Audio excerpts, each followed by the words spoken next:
let's get into it. This is a show. It's a morning show. It's on 92.9 The X in Eau Claire, Wisconsin, hosted by Scorch and T-Rye. This is a show called The Morning X with Scorch and T-Rye, and then they put out a podcast that just has the highlights from that show. Scorch is a veteran radio guy. He's been well documented by Opie and Anthony. I was going to ask you how you know Scorch, because I go way back with Scorch. Oh, because he's a Syracuse guy. He was a Syracuse. When I was in high school, he was on the Modern Rock station, and he was 150 years old then. Yes. And he was emceeing concerts and shit. Yep. He was bringing the Butthole Surfers out on stage, and he was old as fuck then. To hear him now, that he's still alive is shocking, let alone that he's employed. Can you believe that he used to be in Syracuse and he somehow found a smaller radio market to be in? Yeah, seriously. Eau Claire, Wisconsin. I couldn't find that on a map if you had a gun to my mom's head. Yeah. I have no idea where that is.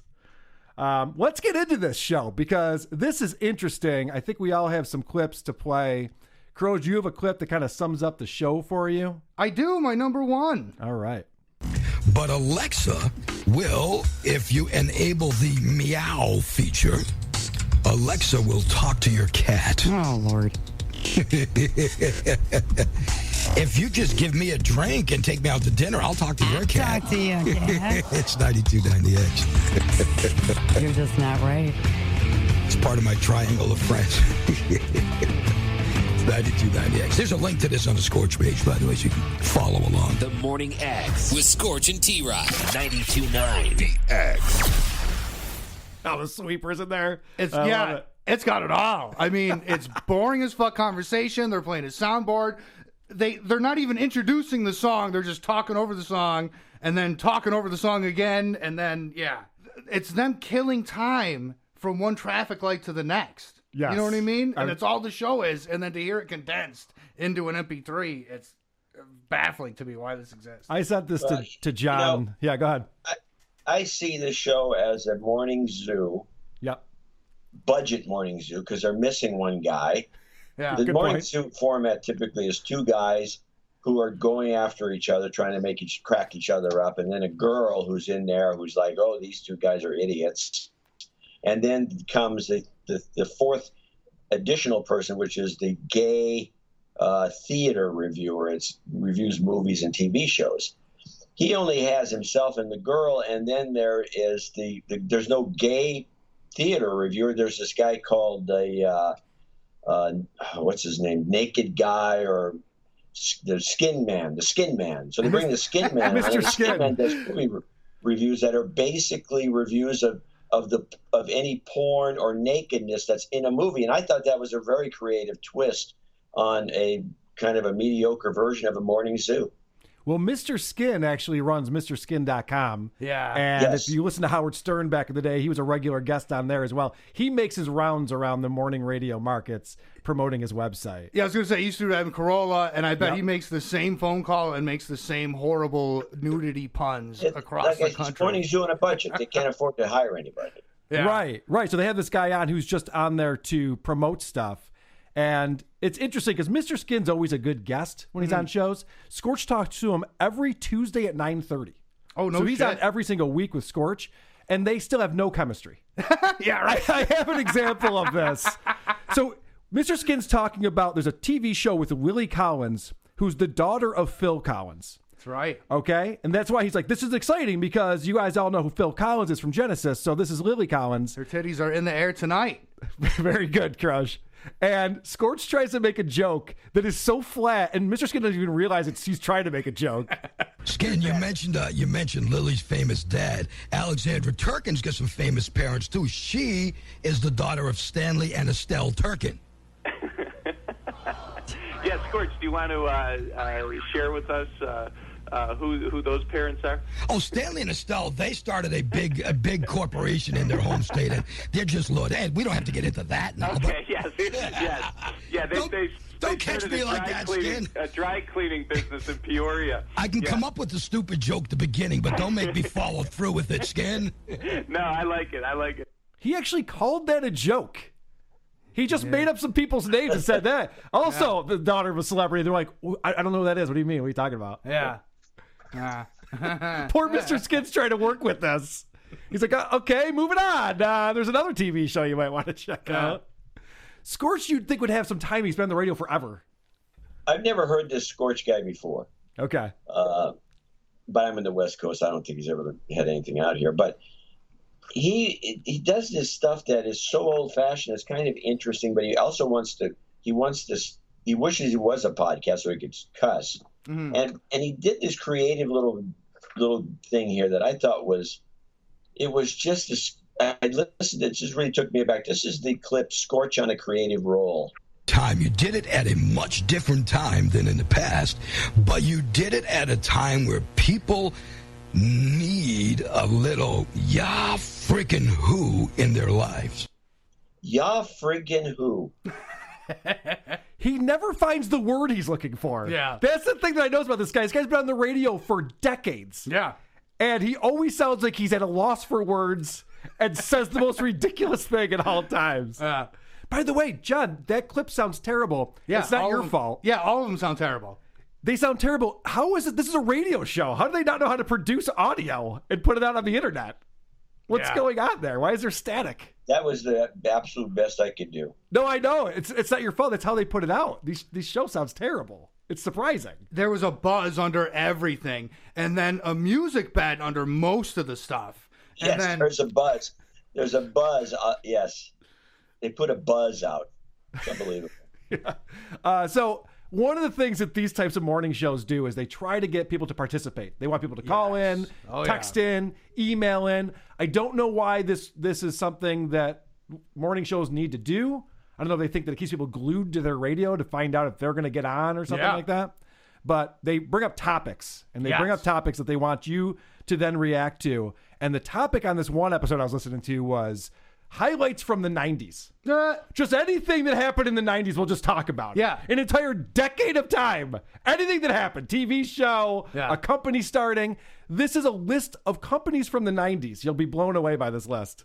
IMDb, eBay, Amazon, Netscape, Yahoo, Hotmail, Google, and Napster.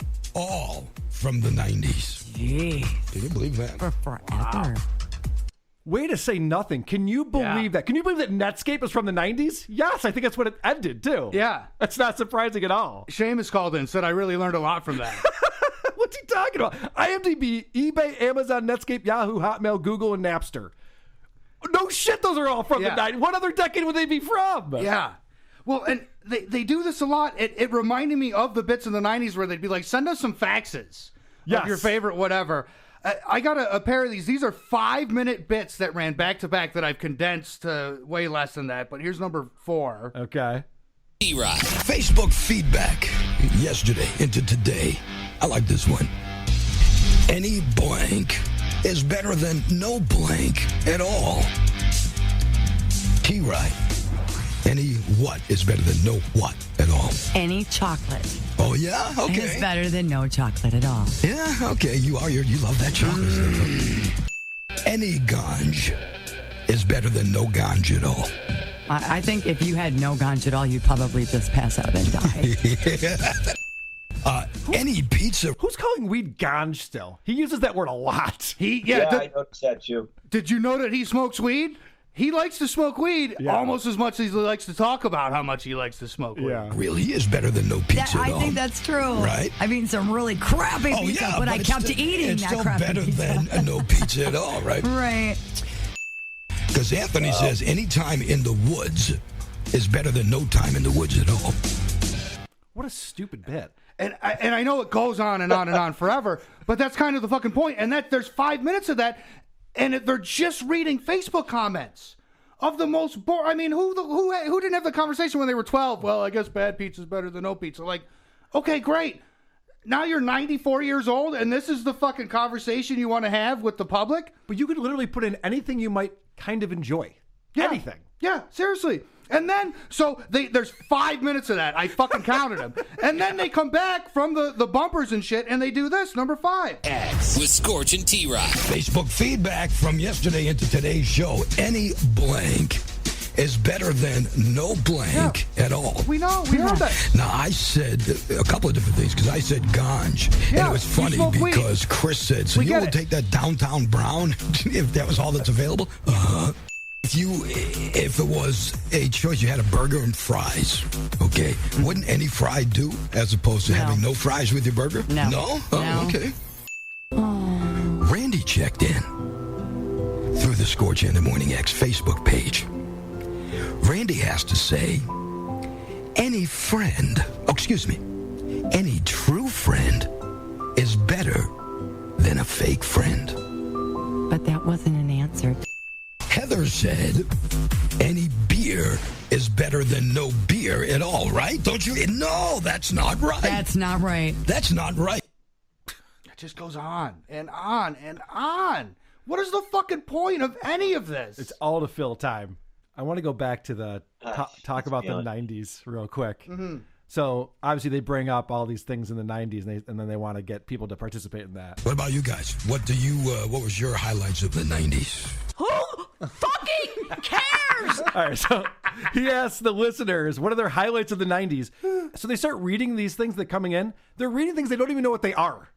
We've got champion sweatshirts in pegged jeans from Amy. What are peg jeans? Are those like peg leg jeans that they gather at the ankles, I think? That I don't remember. I didn't wear any goofy stuff like that. Well, then maybe don't bring it up. Maybe don't read that one if neither of you guys know what this thing is. That's such a highlight of the 90s. And I'm like, I don't even know what that is. Very compelling radio. Last clip I want to play from the 90s, and then we can move off of this. This guy, I'll just play the clip and then comment on it afterwards. Yeah. Here's a good one by Zachary. The 90s was the last decade that reliable and inexpensive vehicles were available.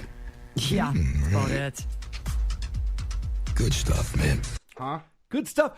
How poor are the people in Eau Claire, Wisconsin? Yeah. The 90s was the last time you could get a reliable and affordable vehicle. I looked it up. A Honda Civic, a brand new Honda Civic, $179 a month. Zachary can't afford a $179 a month payment. Yeah.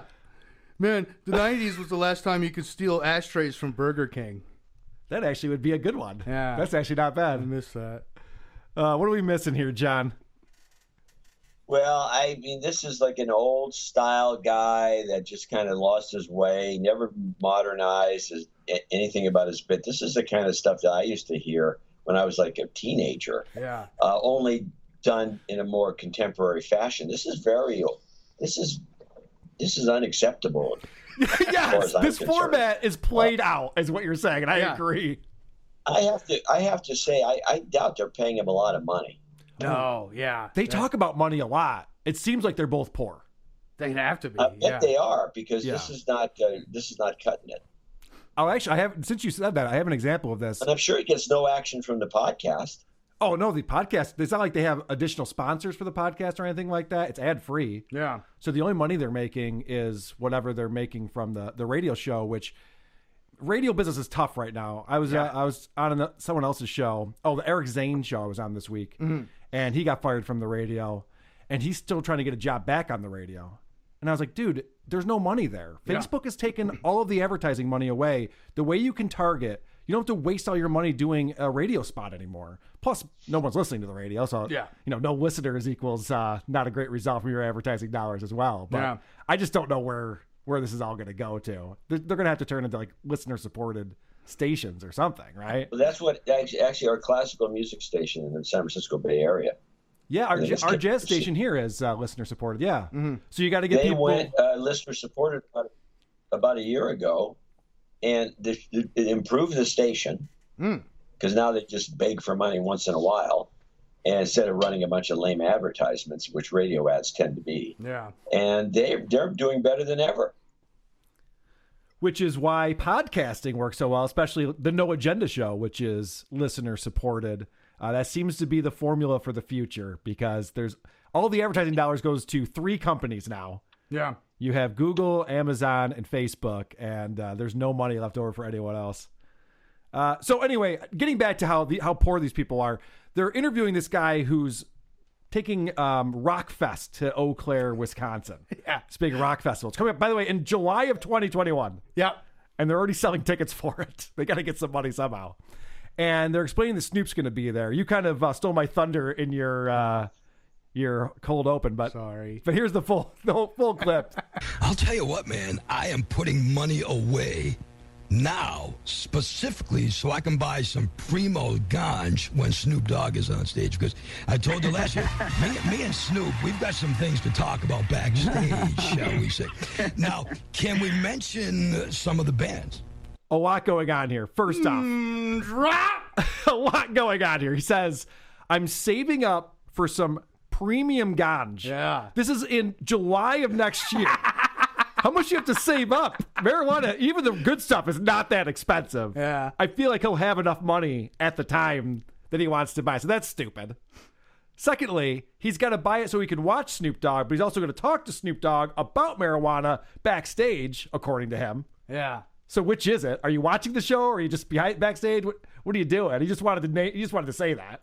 I think, I mean, again, from the 90s, I got the impression this guy spent a lot of time backstage knocking on doors. Hey, man, you want to smoke some weed? Hey, man, by the way, do you have some? Yeah, right. Yeah, do you have some weed? Can I smoke some of your weed? And then he ends it with, hey, can we talk about some of the bands that are going to be on the show? You think the promoter's going to be like, let's keep that on the DL. I don't want to get that out to people. Yeah. They're selling tickets for it. You better mention the bands that are on the show. And that interview was amazing because it was like a boardroom guy. It was like, well, in the second quarter of next year, we hope to release the tour support. And it's like, what the fuck are you even trying to say, dude? So bad news for everybody. Slipknot had a bow out. Yeah, right. I shed a few tears about that. Can I be honest? We've seen Slipknot quite a few times in recent years.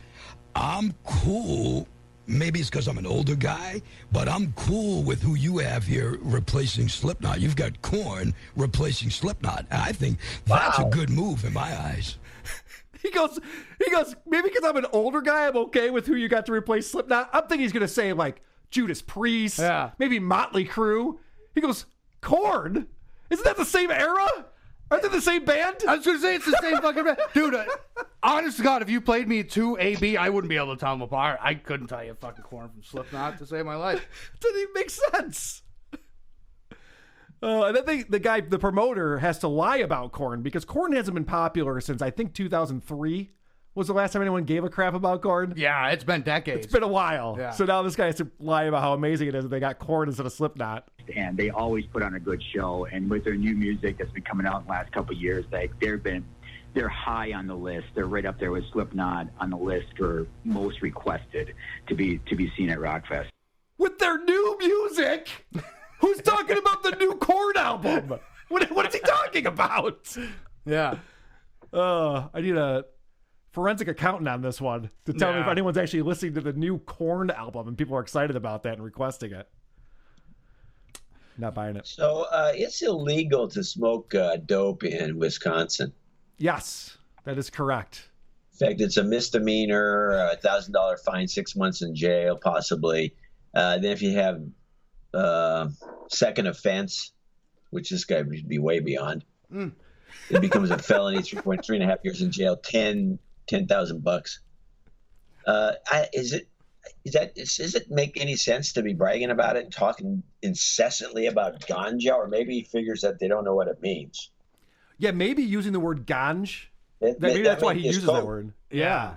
I mean, I kind of know what he's talking about. I'm picking up what he's putting down, but maybe he thinks he's fooling the law enforcement. This is all just a character that I play. I love that JCD is looking this stuff up in real time as we're doing the show. You know, I just Googled this, and the third time you get caught. Yeah, he shouldn't be eligible for parole for 10 to 12. All right, one more thing from this promoter that I have that I wanted to play. Yeah. Scorch asks the dumbest question, possibly the worst question ever. Yeah. Of the promoter. Are you going to dish out like Quaaludes or some other sort of downer for all these people? Because everybody right now, from now until July, people are going to be so pumped up they're not going to be able to live their normal lives because of this Rockfest. Like, that's not a question.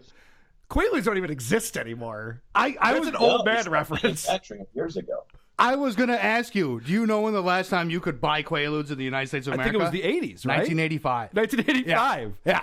But also, that question reminded me of this question. Mr. Burns, your campaign seems to have the momentum of a runaway freight train. Why are you so popular? Ooh, a tough question, but a fair one. What a stupid... Whoa, what are you going to do to keep people calm? Yeah. Because they're so excited about this rock festival that you're putting on. 9 months from now. 9 months from now. Yeah.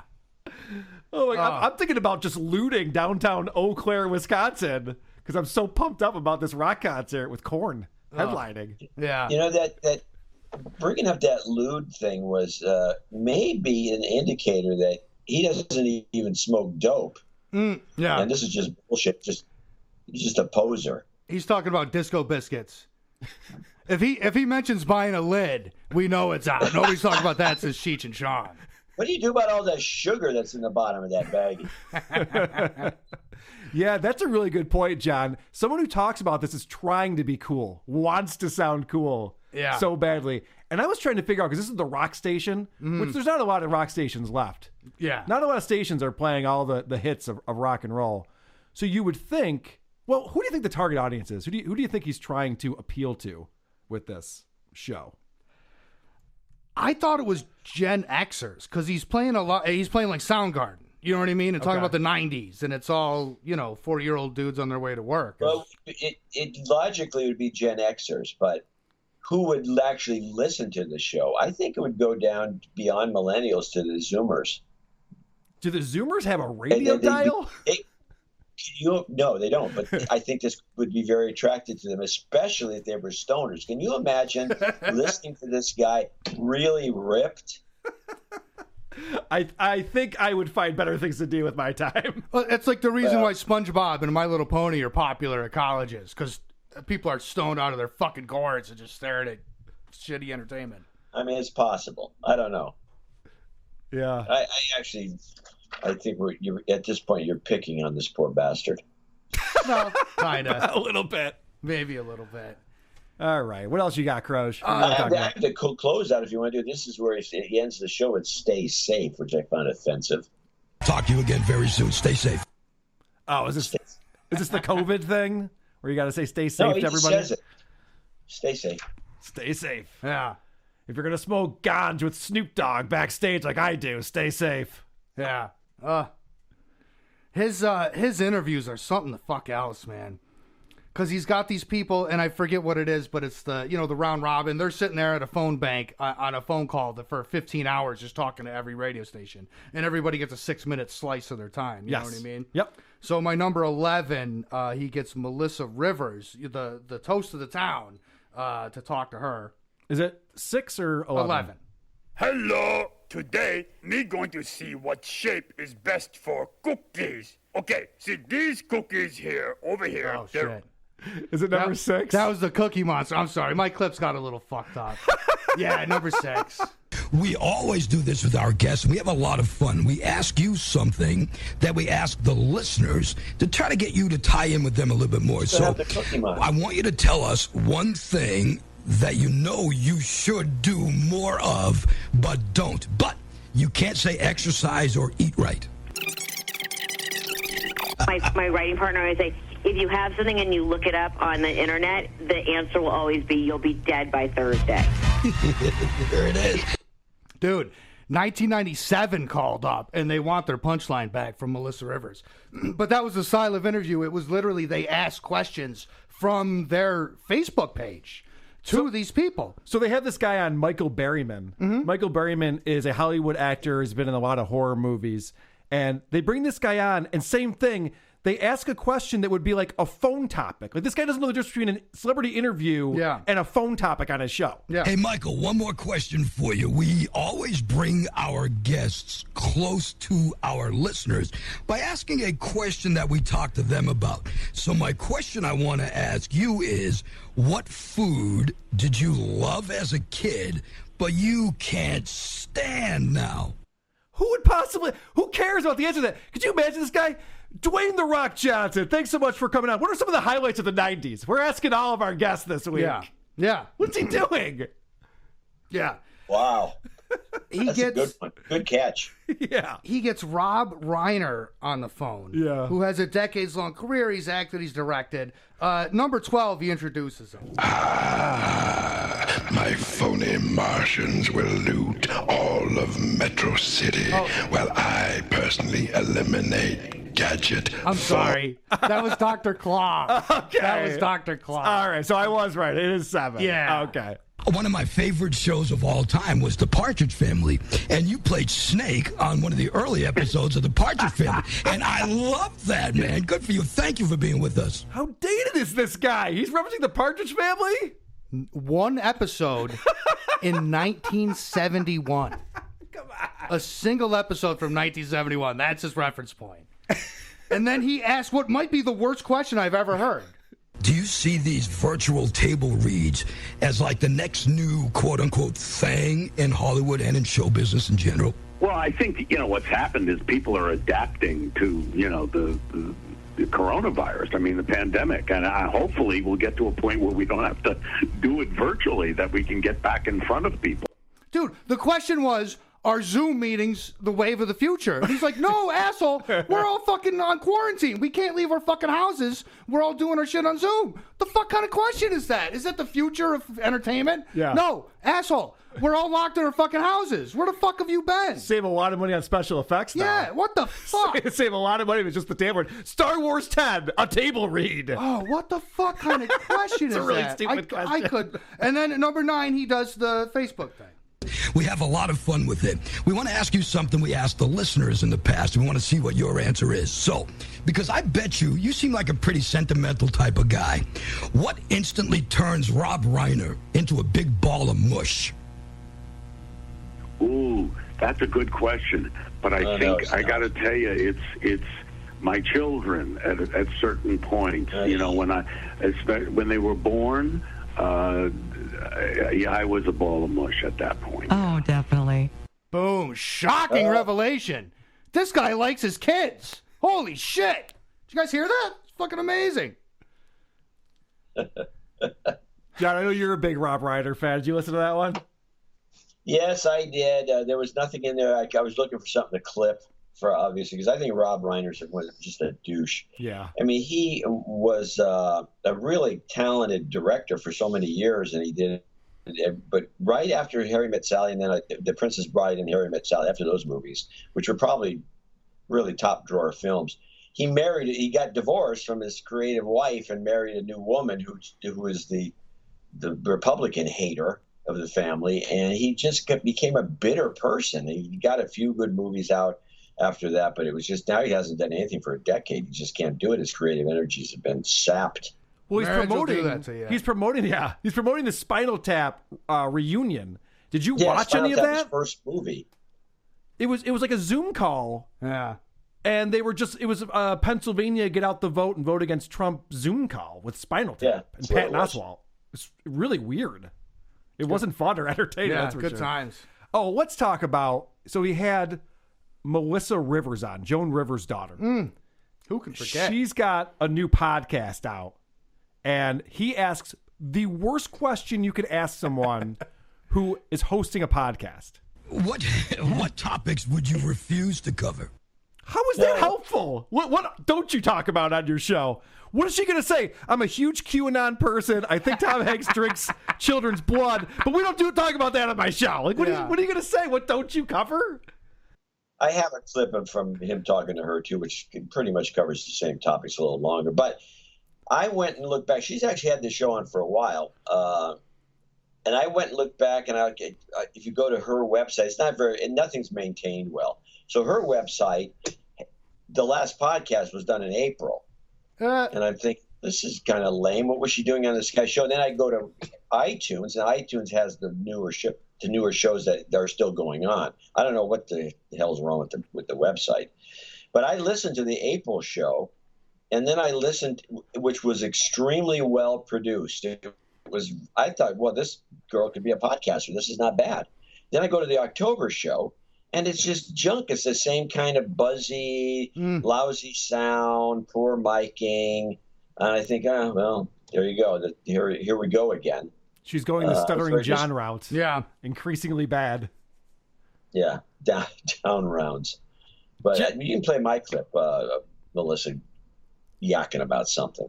Seriously, if you do that, you're horrifying me. Yeah, right, no doubt. Let's talk about your podcast, Group Text with Melissa Rivers. And you just got a little taste of it. I want to be on that text. I do. Yeah, there's no doubt, right? Now, what I love, this podcast is really just you and whatever friends you happen to have on that episode, just talking over things that are going on, just daily topics and things in the news. It's not necessarily a serious thing, although you have serious conversations. It's a good thing. Yeah, everyone, when you try and do a podcast, everyone wants you to be in a specific lane.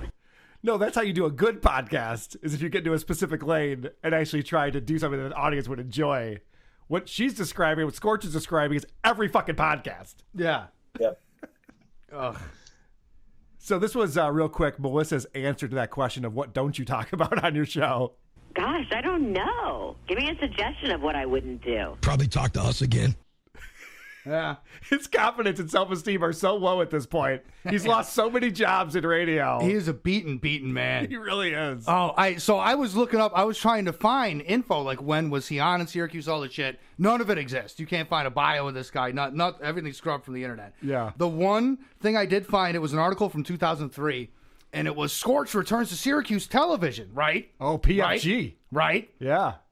My TV, which is like one of those sub stations. Yep. 5 a.m. Saturday.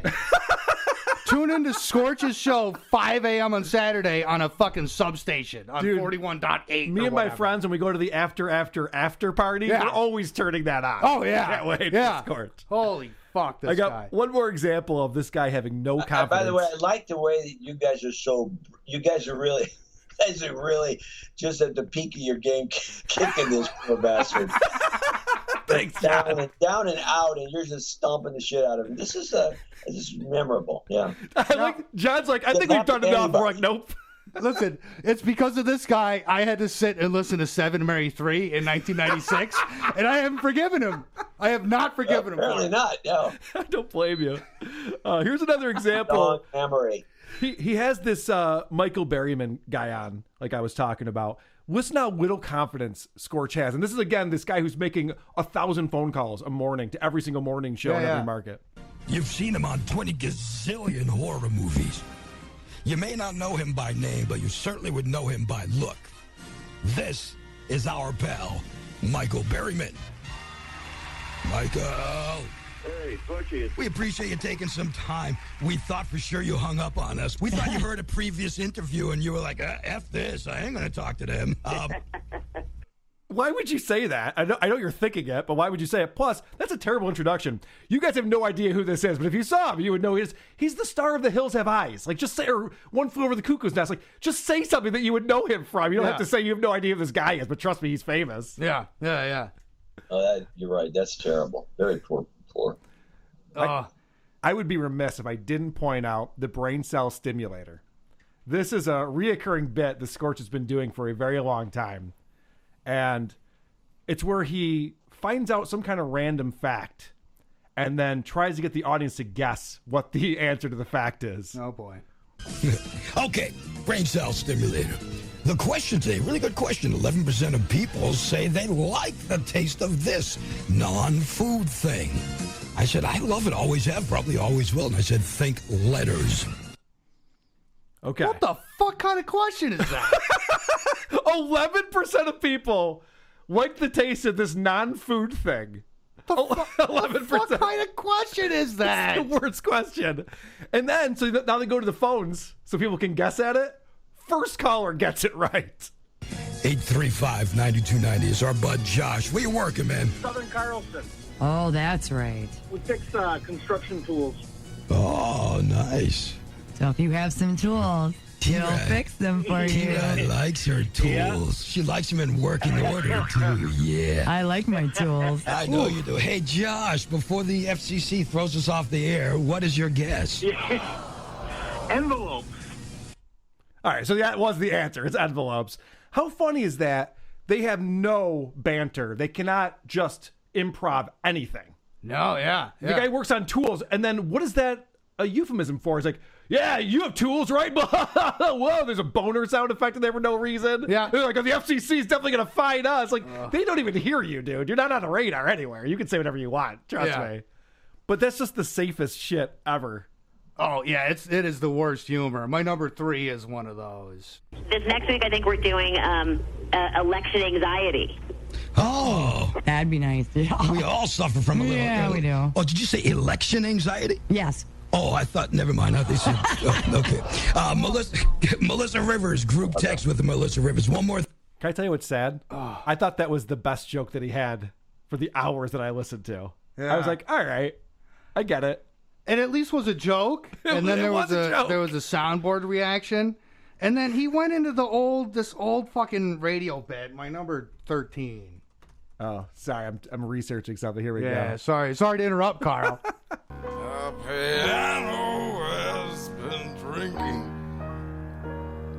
My nectar is asleep. Fuck, sorry. Is that the wrong clip again? That was Tom Waits. I'm sorry. Oh, okay. Number 10. Number 10, okay. I am going to play this for my mom. Say, Mom, Rob Reiner said you should love me still. She should, by the way. Yes, And listen, you've done well. Look at, you had a wrestling career. You're on the radio. I mean, what's her problem? Thank you very much. Yeah, Mom, what's your problem? She just likes them differently, honey. That's all. Scorch's mom died in 1941. What the fuck are we Is that what talking you're looking about? up? No, that's not what I was looking up. 1941?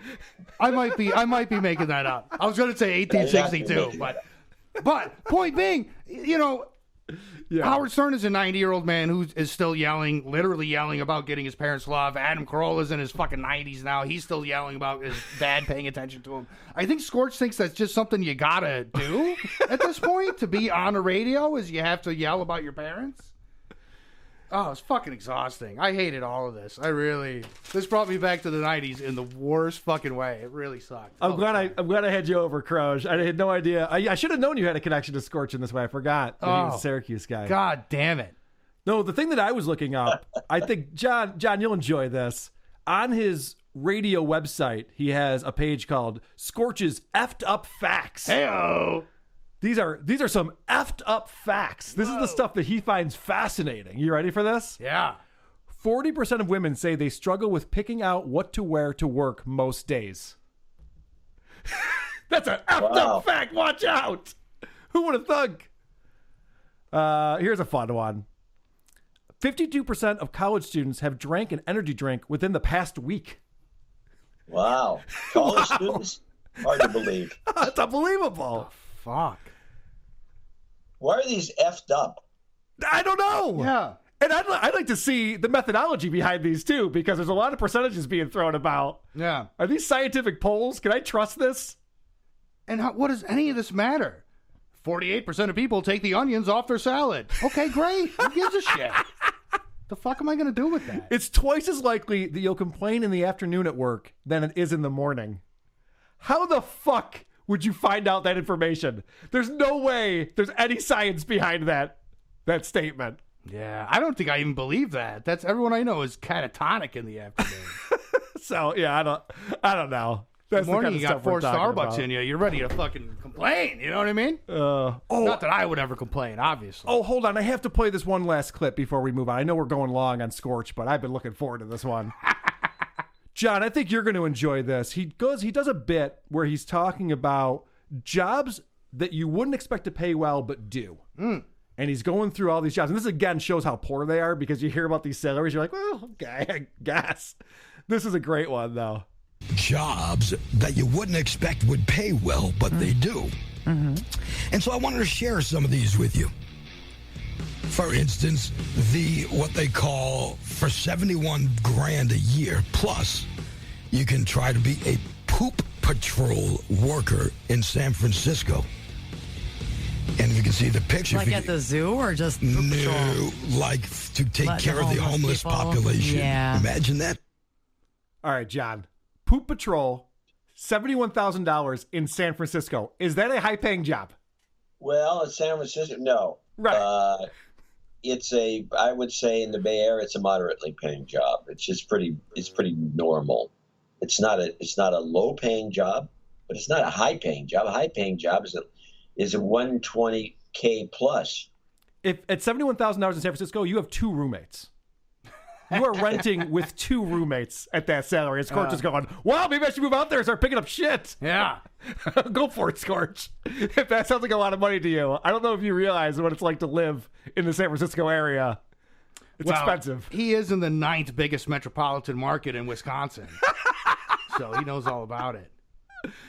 I've been to Wisconsin like 4 times. I've never even heard of where is he from? Eau Claire. And how do you spell that? It's spelled all weird, isn't it? EAU. Yeah, any word that's all vowels. The fuck? Claire. Yeah. What language is that? It's got to be French, right? Yeah. French there was some trade. It was a trading outpost, I believe, from the. Of course, John would know this. Era when the French were all over the Midwest. He's the best. John, we should move on. Anything else you want to say about Scorch? Are you ready to go? No, I think I've said what I said. I think you guys are bullies. Yep. Yeah. Both of you. Yeah. And you're picking on this poor bastard who's obviously underpaid or not paid at all for all we know. He could be doing this as a volunteer just to stay in radio. It's possible. Yeah. This is really a screenplay in the making, I think. But we would be the villains in this screenplay. I took part in this exercise in brutality. I feel like a Nazi. Wow. I think that John's just covering his ass. I only took orders. I was just following orders. Wasn't my idea. This guy is covering his ass. He couldn't wait to talk about Scorch. Who are these podcasts?